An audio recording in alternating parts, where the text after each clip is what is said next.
आगे सब कुछ दे रहे हैं, अगर आदमी को एक बोतल भी देना तो जल्दी निपट जाए। लॉकडाउन 3 के पहले दिन देश भर से शराब की दुकानों के बाहर लगी लंबी लंबी लाइनों की तस्वीरें वायरल हो गई हैं। इन लाइनों ने नोटबंदी के दौरान बैंकों के बाहर लगी लाइनों को भी छोटा कर दिया है। बराबर लोग खड़े हैं, क्या फायदा शराब खोले, बंद ही कर दिया तो। 40 दिन से बंद दुकानों के बाहर कई जगह हालात बेकाबू होने और लॉकडाउन की धज्जियां उड़ते देख पुलिस ने उन्हें बंद भी करा दिया। दरअसल कई राज्यों की मांग के बाद सरकार ने शराब की दुकानों को खोलने का फैसला किया था। ऐसा इसलिए करना पड़ा क्योंकि कई राज्यों ने साफ कर दिया था कि उनके पास अब सरकारी कर्मचारियों को वेतन तक देने का पैसा नहीं है। इसको लेकर सोशल मीडिया पर काफी चर्चा है कि क्या राज्यों की अर्थव्यवस्था शराब के भरोसे चल रही है? आखिर राज्यों को शराब से कितनी कमाई होती है? दरअसल शराब पर लगने वाले एक्साइज टैक्स यानी आबकारी शुल्क राज्यों के राजस्व में एक बड़ा योगदान करता है। राज्यों के राजस्व का एक बड़ा हिस्सा शराब और पेट्रोल डीजल की बिक्री से आता है। इन दोनों पर ही जीएसटी नहीं है और सभी राज्य सरकारें अपनी मर्जी से इन पर टैक्स वसूलती हैं। लॉकडाउन की वजह से इन दोनों की बिक्री ठप थी। इस वजह से राज्यों की वित्तीय हालत खराब हो गई थी। हालत ये हो गई थी कि कई राज्यों को 1.5 से 2% ज्यादा ब्याज पर कर्ज लेना पड़ा था।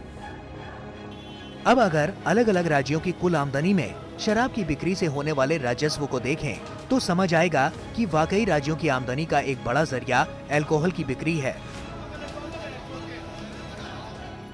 ज्यादातर राज्यों के कुल राजस्व का 15 से 30% हिस्सा शराब से आता है। शराब की बिक्री से यूपी और उत्तराखंड को कुल टैक्स राजस्व का करीब 20% हिस्सा मिलता है। सभी राज्यों की बात की जाए तो पिछले वित्त वर्ष में उन्होंने कुल मिलाकर करीब 2.5 लाख करोड़ रुपए की कमाई यानी टैक्स राजस्व शराब बिक्री से हासिल की थी। अब अगर इस आंकड़े को देश के अलग अलग राज्यों में बांट कर देखा जाए तो फिर शराब की बिक्री से वित्त वर्ष 2019 से 20 में उत्तर प्रदेश ने 26,000 करोड़, महाराष्ट्र ने 24,000 करोड़, तेलंगाना ने 21,500 करोड़, कर्नाटक ने 20,948 करोड़, पश्चिम बंगाल ने 11,874 करोड़ रुपए, राजस्थान ने 7,800 करोड़ रुपए, पंजाब ने 5,600 करोड़ रुपए और दिल्ली ने इस दौरान करीब 5,500 करोड़ रुपए का आबकारी शुल्क हासिल किया था। राज्य के कुल राजस्व का ये करीब 14% है। अब अगर इसे कर्मचारियों की सैलरी से जोड़कर देखा जाए तो फिर मिसाल के तौर पर उत्तर प्रदेश कर्मचारियों का कुल वेतन करीब 18,000 करोड़ रुपए है। यानी अकेले शराब की बिक्री से ही रकम से ज्यादा का इंतजाम हो जाता है। लेकिन इन सब के बीच में बिहार और गुजरात की मिसाल समझनी भी जरूरी है कि ये दोनों राज्य शराबबंदी के बावजूद कैसे राजस्व को बरकरार रखे हुए हैं।